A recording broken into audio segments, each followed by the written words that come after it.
दोस्तों, अगर आपसे इस कहानी का कोई भी भाग छूट गया है तो आप हमें कमेंट में ज़रूर बताइएगा। उसका लिंक आपको मिल जाएगा। आकांक्षा। माँ। माँ, मुझे माफ़ कर दीजिए, मुझसे बहुत बड़ी गलती हो गई। मुझे नहीं पता था कि मेरी वजह से आपको इतनी तकलीफ़ सहनी पड़ेगी। मैं आपको इतना सब कुछ कहती जा रही थी, आपने तब भी मुझसे कुछ नहीं कहा और दादी से भी सब कुछ बताने के लिए मना कर रहे थे। मुझे माफ़ कर दीजिए माँ। आज के बाद मैं आप पर कभी भी उंगली नहीं उठाऊंगी और ना ही किसी को उठाने दूंगी। पलक। कोई बात नहीं बेटा, शायद गलती मेरी ही थी। मुझे वक्त रहते तुम्हें सब कुछ बता देना चाहिए था। तुम्हें अपनी गलती का पछतावा है, मेरे लिए वही काफ़ी है। अगर तुम्हें तुम्हारी माँ पर भरोसा है तो मेरी एक बात मानोगी? क्या माँ? मैंने तुम्हारी अमेरिका की टिकट बुक कर दी है। तुम दोबारा अमेरिका चली जाओ और अपनी ग्रेजुएशन की पढ़ाई करो। आकांक्षा। यह क्या कह रही हो माँ आप? अभी अभी तो मुझे अपनी माँ पर भरोसा हुआ है। अभी तो मैं आप लोगों के साथ ठीक से रहने भी नहीं लगी और आप मुझे पहले ही यहाँ से भेज देना चाहती हैं। क्यों माँ? पलक। कुछ सवाल ऐसे होते हैं बेटा जिनके जवाब नहीं होते, लेकिन तुम्हारे इस सवाल का जवाब मेरे पास है, पर उसका जवाब तुम्हें अभी नहीं मिल सकता। अगर तुम्हें अपनी माँ पर भरोसा है तो आज रात 8 बजे की तुम्हारी फ़्लाइट है। अगली सुबह डाइनिंग टेबल पर। पलक। माँ, जैसा आपने बताया था कि नवीन मुंबई के लोगों से आज भी कांटेक्ट में रहता है, क्या आप नवीन के दोस्तों को जानती हो जो मुंबई में रहते हैं? हाँ बेटा, मैं उन सारे नालायकों को जानती हूँ जो नवीन से आज भी कांटेक्ट में रहते हैं और यहाँ की एक एक पल की खबर वहाँ तक पहुँचाते हैं। अगर माँ आप उन सब को जानती हो तो आपने उन सब से कभी भी नवीन के बारे में क्यों नहीं पूछा? क्यों कभी भी उनसे नहीं जानना चाहा कि वह और नैना कहाँ हैं, किस हाल में हैं, जिंदे भी हैं या मर गए? रेखा, तुम्हें क्या लगता है हमने नवीन के बारे में उन लोगों से नहीं पूछा? मैंने और करण ने सबके घर जाकर नवीन के बारे में पूछा था, लेकिन नवीन ने उन सब लोगों से मना कर रखा था और वह लोग भी कभी भी नवीन की बात को नहीं टालते। उन्होंने हमें कभी भी कुछ नहीं बताया। पलक। थोड़ी ही देर में सब खाना खाकर वहाँ से चले गए। जब वहाँ से रेखा उठकर जा रही थी तो उनकी आंखों में आंसू थे, जिससे पलक ने देख तो लिया था पर वह कुछ ना बोली और वहाँ से चुपचाप चली गई। अपने कमरे में पहुंचकर पलक ने करण से कहा, एक बात कहूँ करण, मैं जानती हूँ कि हम नवीन और नैना को ढूंढने में कामयाब जरूर हो जाएंगे, पर माँ क्या? तुम क्या कहना चाहती हो? पलक। पर माँ क्या? मैं कुछ समझा नहीं, जो भी कहना चाहती हो साफ साफ कहो। पलक। मेरा मतलब सिर्फ इतना सा ही है, नवीन ने चाहे कितनी भी बड़ी गलती की हो, पर वह है तो तुम्हारा भाई है ना? करण। पलक, तुम कहना क्या चाहती हो? साफ साफ कहो, मैं कुछ भी नहीं समझ पा रहा हूँ। हाँ, नवीन मेरा भाई है, वह भी रेखा और अनिल कपाड़िया का बेटा है। तो क्या हुआ? तो क्या हुआ मतलब तुम कहना क्या चाहती हो कि माँ नवीन को सज़ा दे पाएगी या नहीं? क्या वह अपनी आंखों के सामने नवीन को सज़ा दे पाते हुए देख पाएगी? तुम यही कहना चाहती हो ना? पलक। हाँ, आज जब हम खाना खाकर लौट रहे थे तो मैंने नवीन के लिए माँ की आंखों में दर्द देखा। करण। माँ है वह, औलाद चाहे कितनी भी गलती क्यों ना कर ले, माँ का दिल अपनी औलाद को माफ़ कर ही देता है। करण। मैं जानता हूँ पलक, माँ की जगह इस दुनिया में कोई भी नहीं ले सकता। अगर नवीन ने गलती की है तो नवीन को सज़ा जरूर मिलेगी। वह तो आज नवीन का जन्मदिन है, इसलिए माँ को नवीन की याद आ रही थी। किस तरह हम नवीन का जन्मदिन धूमधाम से मनाया करते थे, वही सारे दिन याद करके माँ रो रही थी। और तुम बार बार माँ को तो कह रही हो कि माँ नवीन को सज़ा दे पाएगी या नहीं? क्या तुम नैना को सज़ा दे पाओगी? क्या तुम्हारे हाथ नहीं कांपेंगे नैना को सज़ा देने से पहले? बताओ पलक, बताओ। पलक। पलक। जब करण पलक से बातें कर रहा था तो ना जाने पलक कौन सी दुनिया में खोई हुई थी। क्या हुआ पलक, क्या सोच रही हो? पलक। जन्मदिन, हाँ जन्मदिन। क्या तुम्हारा दिमाग चल रहा है क्या? हम यहाँ नवीन और नैना की सज़ा के बारे में बात करें और तुम हो कि तुम्हें जन्मदिन सूझ रही है। पलक, तुम्हारे दिमाग में क्या चल रहा है, मुझे कुछ भी बताओगी क्या? पलक, अभी अभी तुमने बताया ना कि आज नवीन का जन्मदिन है। हाँ, तो समझ जाओ कि हमने नवीन को 90% ढूंढ लिया। करण, मतलब सुनो, पलक का प्लान नवीन को ढूंढने के लिए उसी रात 12 बजे लंदन में। नैना, वेटर केक लेकर आओ। बेबी चलो हम आपकी केक कटिंग करते हैं। अरे केक कटिंग से पहले गिफ्ट नहीं चाहिए तुम्हें? नवीन, कौन है भीड़ के पीछे, सामने आओ। पलक, करण, तुम लोग यहाँ कैसे आए? तुम्हें मेरा पता कैसे चला?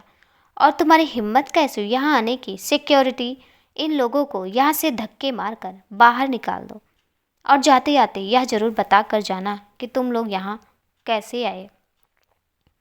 फ्लैशबैक, तुम्हें क्या लगा तुम मुंबई छोड़कर यहाँ लंदन आकर बस जाओगे और किसी को पता भी नहीं चलेगा? यह मत भूलो मेरा नाम पलक कपाड़िया है। अगर मुझे कुछ भी सच्चाई जाननी होती है तो मैं मरते के हलक में भी हाथ देकर उसकी जुबान बाहर खींच लेती हूँ।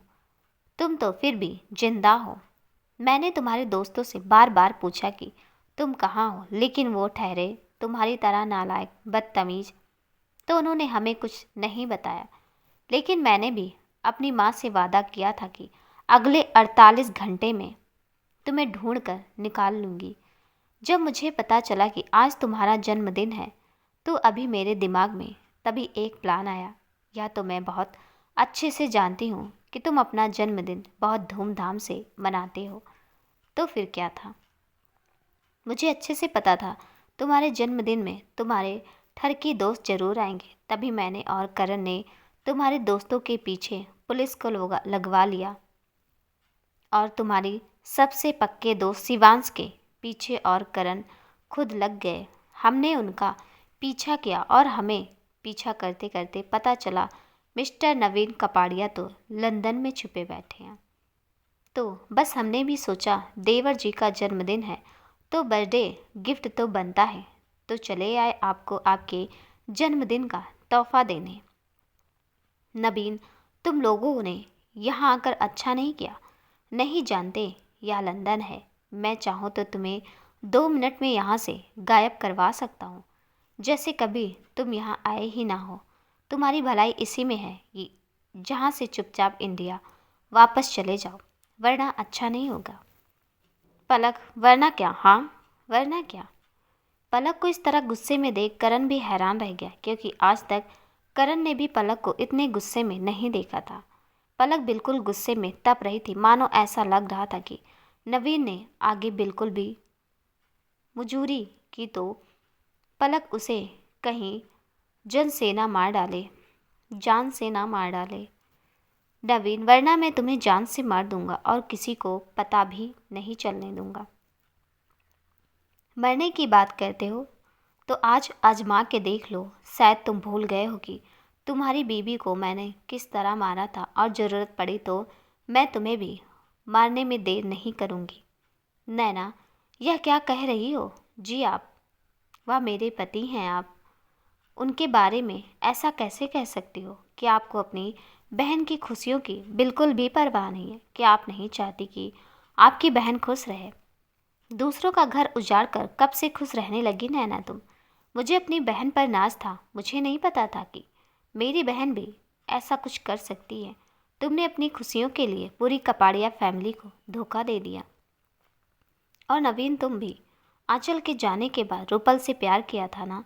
फिर अपनी ज़रूरत पूरी होते ही उसे भी छोड़ दिया। तुम दोनों को तो सज़ा मिलकर रहेगी। पुलिस पकड़ लो दोनों को, इनका हिसाब करने का वक्त आ गया है।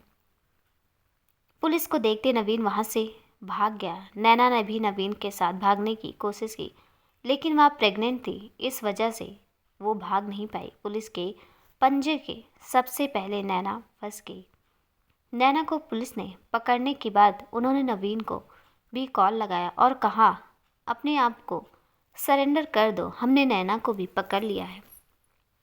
अगर तुम अपनी बेबी को छुड़ाना चाहते हो तो तुम्हें यहाँ आना पड़ेगा।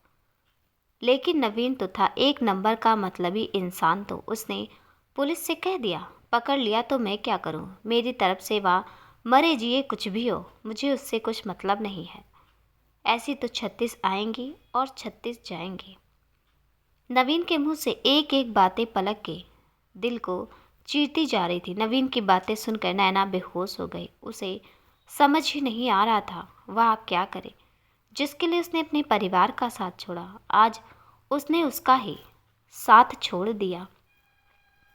अब नैना चुपचाप बैठने वाली नहीं थी। नैना, पलक दीदी, मुझे माफ़ कर दो, गलती हो गई मुझसे। नहीं पता था जिससे मैंने प्यार किया इतना बड़े धोखेबाज निकलेगा। आप कोर्ट में केस दर्ज कराइए, नवीन के विपक्ष में मैं गवाही दूंगी। पलक, मैं जानती थी कि तुम्हें अपनी गलती का पश्चाताप जरूर होगा। मेरी बहन कुछ वक्त के लिए बहक जरूर गई थी, लेकिन वह सही रास्ते पर जरूर आएगी। सो आज तुमने अपनी गलती भी मान ली, लेकिन यह मत सोचना तुमने अपनी गलती को मान कर अपनी सज़ा कम करा ली है। नवीन के साथ साथ तुम भी सज़ा की पूरी हकदार हो। जो कोर्ट फैसला सुनाएगा वह तुम्हें भी मानना पड़ेगा।